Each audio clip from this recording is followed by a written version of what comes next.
प्रेमाने बोला धन्यरंकारजी एवं रामकृष्ण हरी.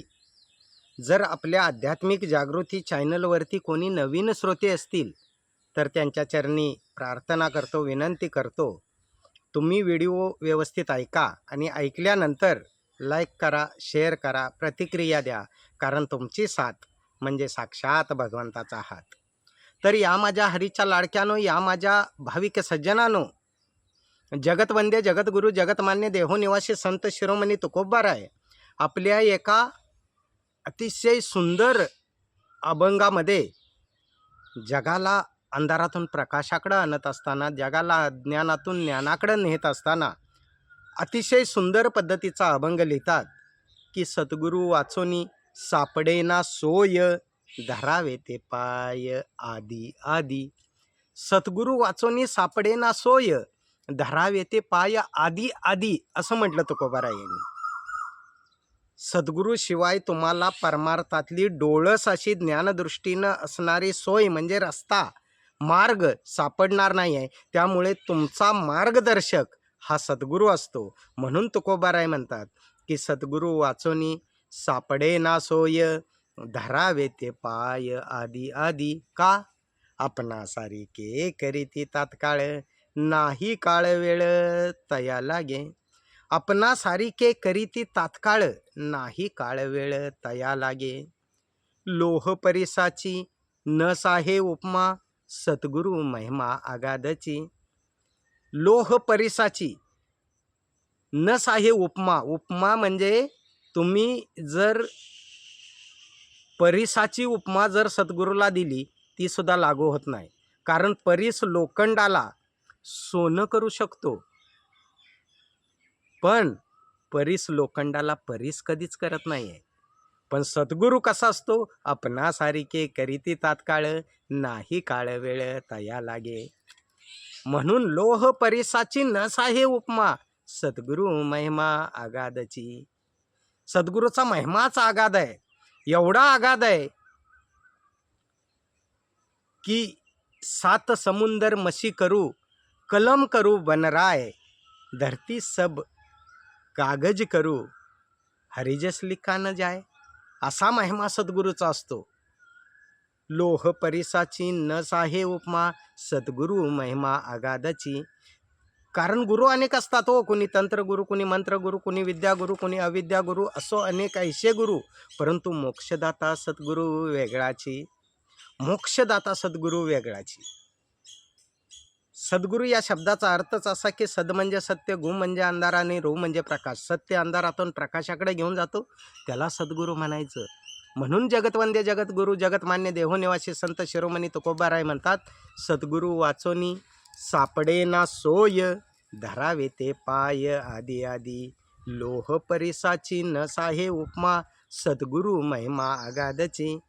आपणा सारिके करीती तात्काळ, नाही काळ वेळ तया लागे.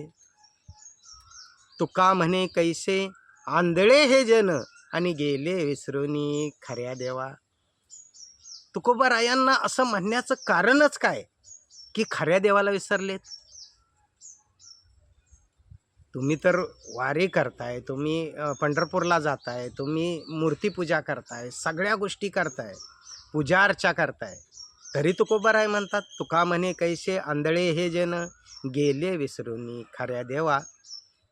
म्हणजे खरा जो देव आहे तो तुमच्या अंगसंग आहे. अव्यक्त निराकार नाही जाकार, जेथून चराचर हरीशी भजे. माऊलींनी सुद्धा सांगितलं ते चराचर निर्माण करणारा जो विश्वविधाता आहे त्याला तुम्ही विसरला, त्या खऱ्याला विसरला, ज्याने सृष्टी निर्माण केली त्या परमात्म्याला विसरलात. म्हणून तुकोबारायांना म्हणावं लागतं की तुका म्हणे कैसे आंधळे हे जन, आणि गेले विसरूनी खऱ्या देवा. मला एक शेतकरी बांधव भेटले आणि म्हटले की चला आपल्या रानामध्ये जाऊया. आणि तिथे गेलो तर त्यांना म्हटलं बोलता बोलता की तुम्ही आयुष्यामध्ये सगळं काही केलं, पैसा कमवला, धन दौलत, पैसा अडका, पण परंतु यानं तुमच्या जन्माचं सार्थक होणार नाही, त्यासाठी सद्गुरूच करावा लागेल. मग ते सहज बोलता बोलता म्हटले रानामध्ये फिरता फिरता की सद्गुरू का करायचा. तर त्यांना म्हटलं की बघा सद्गुरू शिवाय तुम्हाला ज्ञानदृष्टी मिळत नाही आणि ज्ञानदृष्टी मिळाल्याशिवाय खरं तर तुम्ही त्या भगवंताला पाहू शकत नाही.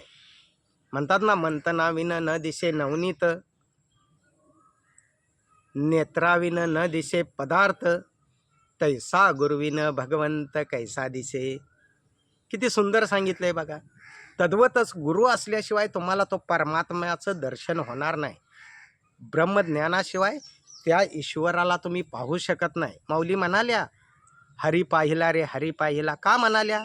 तर त्यांनी आत्मज्ञानानं, आत्मबोधानं, आत्मदर्शनानं, आत्मानुभूतीनं, आत्मसाक्षात्कारानं निवृत्तीनाथ दादांकडून म्हणजे सद्गुरूकडून तो ईश्वर जाणला, परमात्मा जाणला. त्या शेतकऱ्यांना म्हटलं, तुमच्या जीवनामध्ये सुद्धा समयाचे वर्तमान सद्गुरू आल्याशिवाय तुम्हाला पण ते ज्ञान होऊ शकत नाही. तर ते म्हटले की देव सगळीकडे आहे याचं ज्ञान मला आहे. म्हटलं त्याचं ज्ञान सगळ्यांनाच असतं हो. तुम्ही मला सांगा, तुमच्या या शेतामध्ये पाणी आहे हे तुम्हाला माहीत होतं, पण बोर मारण्यासाठी पानाडीच का आणला? तेव्हा ते म्हटले, अहो पाणी आहे हे आम्हाला सगळ्यांना माहीत आहे, पण नेमकं कुठे आहे ते त्या पानाड्याला माहीत आहे. तद्वतच देव सगळीकडे आहे हे आम्हाला सगळ्यांना माहीत आहे, पण नेमका कुठे आहे, कसा आहे आणि त्याला आम्ही पाहिलंय का, याचं उत्तर सद्गुरूकडे आहे. आणि सहज त्या शेतामध्ये चालता चालता कलिंगडाची बाग होती. मी एक कलिंगड उचललं, फोडलं तर पांढरं निघालं. त्यांना म्हटलं, अहो पांढरं निघालं. त्याच्यानंतर पुढे गेलो, अजून एक फोडलं, पांढरंच निघालं. त्याच्यानंतर अजून एक फोडलं, पांढरंच निघालं. त्या शेतकऱ्यांना म्हटलं, अहो 3 कलिंगडं फोडली तर पांढरीच निघतायत. ते म्हटले, कलिंगड आतून पांढरा आहे की लाल आहे हे ओळखण्याचं ज्ञान असलं पाहिजे, पारख असली पाहिजे. आत्ता बघा मी दाखवतो, शेतकरी म्हणाले. आणि पटकन एक कलिंगड उचललं, इकडे तिकडे वाजवलं आणि कापलं तर लाल बुंद. त्यांना मी म्हटलं की बापरे, कमाल आहे. मी 3 कलिंगड फोडली तर पांढरी निघाली, तुम्ही एका झटक्यात जे कलिंगड उचललं ते लाल निघालं, आश्चर्य आहे. ते म्हणले, यात आश्चर्य नाही. कलिंगड ओळखायची पारख किंवा ज्ञान ते माझ्यामध्ये आहे, ते तुमच्यामध्ये नाही आहे. त्यांना म्हटलं, खरं आहे. मग मी सांगतोय ते पण तितकंच खरं आहे. तद्वतच जसं कलिंगड आतून लाल आहे की पांढरं हे ओळखण्याची पारख ज्ञान तुम्हाला आहे, तसं परमात्मा अंगसंग दाखवण्याचं ज्ञान केवळ सद्गुरूला असतं.